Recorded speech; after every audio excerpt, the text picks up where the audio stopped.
project with some very fun and unusual paint. So let me show you. I thought before we got into the project, I'd show you a little bit about the paint and how it works and what makes it so special. So let me show you here a close-up of the bottle. This is DecoArt suede paint. And today for this project, we're going to be using two colors. I have here a khaki, and then we're also going to be using a light fern to highlight certain parts of the project and give it a little bit more depth. So before we get in the project, let's look at how this paint actually works. So the first thing, it's actually really easy to use, and the results are incredible. So the first thing that we want to do is we want to shake it. Make sure you get the paint is completely shaken, and then you just simply remove the lid. Take a little bit. Now I've already been practicing a little bit here before I got on the camera with you guys, but we want to just dip a brush, and you want a pretty good amount here. We don't want to be skimpy with the paint. And then the key to making this paint work is we're going to be doing a cross hatching pattern.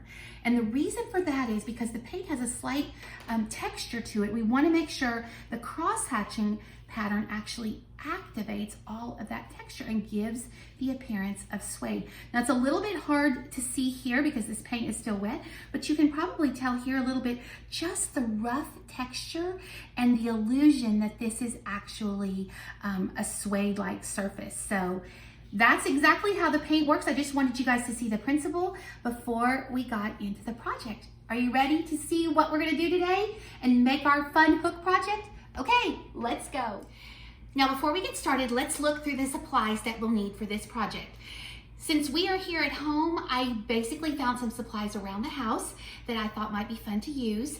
This is used to be something else in another life, and today we're going to make it into a wall hook. I don't know about your style, but my style is a little bit farmhouse, a little bit rustic, a little bit eclectic, and a whole lot of vintage. So we're going to transform this into a vintage hook. So we have this piece right here. This is just a piece I had sitting around the house. You could cut a square out of plywood, you could cut a square out of wood, you could use maybe a plaque that you had. You could make anything you could use basically anything as the base for this hook.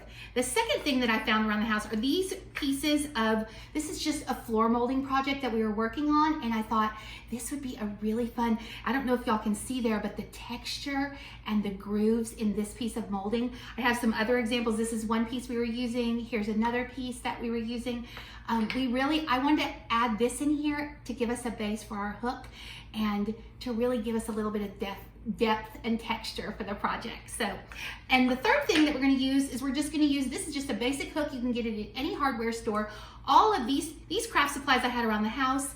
This hook you can get from your local hardware store. You could even take a hook off of maybe another project if you are crafting at home like me.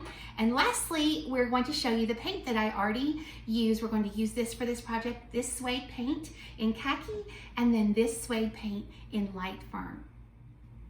Okay, so the first thing we're going to want to do is we want to attach our molding piece to our piece of wood.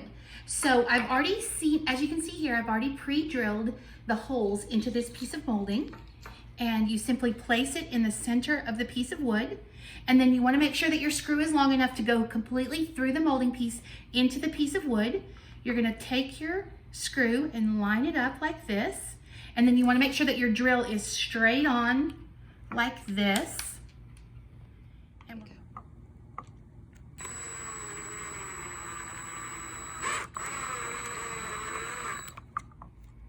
Okay, so now we have our piece of molding attached to our wood, and we're going to use our suede paint to create a rustic kind of textured finish. So you want to, remember we were going to shake up the paint first, and then you come and we're just going to take our paint and we're going to cross hatch it like as shown, like this, on our piece of wood to make sure that we get a nice rough cross-hatched finish, just like as shown. And we're going to go ahead and just do it on the piece of molding as well. And you don't want to skimp on the paint on this. You want to make sure that you get a good amount of paint, because especially on raw wood, if you'll notice, this wood right here is very rough. The wood itself is rough. And so look at that. Can you see that finish? Oh my gosh. It looks so beautiful. I love it. It's so pretty. And you want to make sure, if like on your screws, make sure you dot your screws so they are completely covered up. And then over here, let's do some more cross hatching. And you just keep going until you have finished completely covering this. And you wanna make sure that you get your edges like this too. Make sure to do the cross hatch on the edges so you get a little bit of rough. I just love the finish on this. It's going to, and this color, this khaki color, is going to go perfectly in my kitchen. I'm gonna use this to kind of put my keys on by the back door, because who doesn't lose their keys? Which, if y'all don't lose your keys, then I'm not sure that we can be friends. Because I lose my keys all the time. And so you can see, and I kind of like just a little bit of the wood. You can kind of see here that I'm allowing the little bit of the wood to show through. And that way, you know, it blends in perfectly and adds to the rustic finish on the suede paint. You can kind of see it here. And I'm almost done with this. And we just keep going until we have all, make sure you get all the edges. And again, make sure that you're using that crosshatch pattern when you're applying this paint to make sure that the suede finish comes through. And I am almost done. Here, let me just get this edge of this right here. Make sure I got the top. Okay, perfect. And then here we are. Oh, look how cute that looks, y'all. Can y'all see that? Let's do a close-up of this so we can see what it looks like, how pretty the paint is turning out. Now this is with the paint still wet, so we're gonna set this aside for now and we're gonna let it dry completely before we move on to the next step.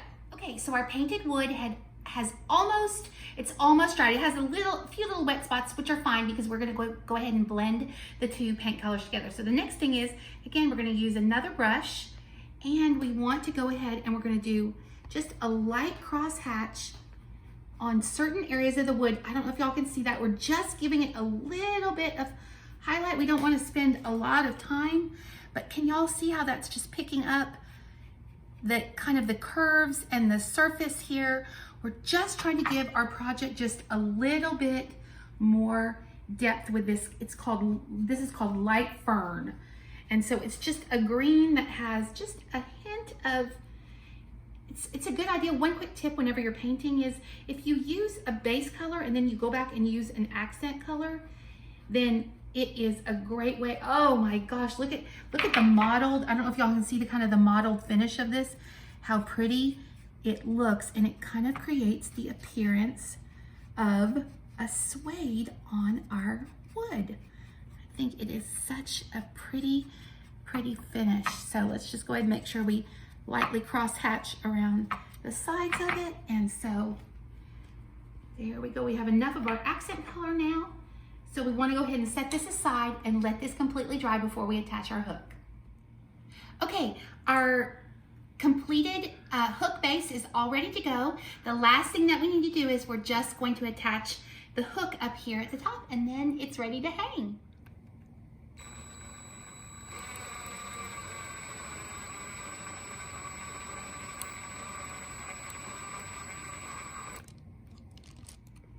And now here's our finished hook project ready to hang. I hope you guys had fun hanging out, no pun intended, and crafting with me today.